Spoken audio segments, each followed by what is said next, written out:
ఆఫీస్కి పోగానే ఏమంటున్నారు అంటే ఏంది ఇది ఏంది ఏం లేదు నాకు తెలియదు కదా ఏంది ఎక్కడిది అని అడుగుతున్నా. అడిగిన ఇట్లా భూముల సంగతు అని చెప్పి అంటే సర్పంచ్ పాత సర్పంచ్ ఉంటాడు కదా, చంద్రయ్య ఈ భూమి ఇవ్వద్ది అని అడిగిన. మామ నీదే అని ఆయన అన్నాడు. ఆయన అన్నాకలా సరే అని అనుకున్నా. గింతే మాట బిడ్డ, నీకది మీకు అందరు తెలుసు కదా, గింతే మాట అన్న గిట్ట వెనక మారుతున్నా. పోలీసుడు అచ్చనే గుంజుకొని పోతే ఆగు ఆగు వస్తాయి ద్రస్తులు కావాలంటే ఆగు జర వస్తాయి అన్న పోలీసులతో అంటే ఆగాలన్నా లేదా, ఆగుడు కాదు నన్ను గొర్ర గుంజుకొని పోతే ఏం చేయాలి? నేను పెద్ద మనిషిని, నేను ఎంత వయసు ఉంటుంది కాక నీకు? నాకే చూడండి బాపు, 90 ఏళ్ళు ఉంటుంది, 90 దాటిపోయింది. చూడండి చూసుకోండి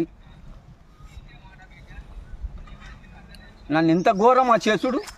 ఖానాపూర్ మండలంలోని పాత ఎల్లపూర్ విలేజ్లో జరుగుతున్న భూభారతి సదస్సుకి అటెండ్ అయిన ఒక రైతు అక్కడ ఉన్న తహసీల్దారు రెవెన్యూ సిబ్బందితోటి ఆర్గ్యుమెంట్ చేస్తూ ఉన్నప్పుడు ఆయన తహసీల్దారు పోలీస్ సిబ్బందికి అక్కడి నుంచి ఆయన పంపించేయమని చెప్పడం జరిగింది. పంపిస్తున్న క్రమంలో ఏఎస్ఐ రామచందర్ అతన్ని చాలా దురుసుగా నెట్టివేయడం జరిగింది. ఇట్లాంటి చర్యల్ని పోలీసులు కూడా ఎవరు హర్షించరు. ముఖ్యంగా నిర్మల్ పోలీస్, మీ పోలీస్ అని మేము ఒక క్రమంగా ప్రజలకు దగ్గర అవుతూ ముందుకు వెళ్తున్న క్రమంలో ఇట్లాంటి చర్యలు అసలు నిర్మల్ పోలీసులు ఎట్టి పరిస్థితుల్లోనూ సహించేది లేదు. అలాగే మా జిల్లా ఇన్ఛార్జ్ మినిస్టర్ సీతక్క గారు కూడా ఈ విషయంలో ఆరా తీయడం జరిగింది. మా ఉన్నతాధికారులు కూడా క్రమశిక్షణ చర్యలు తీసుకోమని చెప్పడంతో మేము ఈ ఘటన మీద రిపోర్ట్ తయారు చేసి దీని మీద ఎంక్వైరీ చేసి బాసర రేంజ్ డిఐజీ గారికి ఇది క్రమశిక్షణ చర్యల కోసం సిఫారసు చేయడం జరిగింది.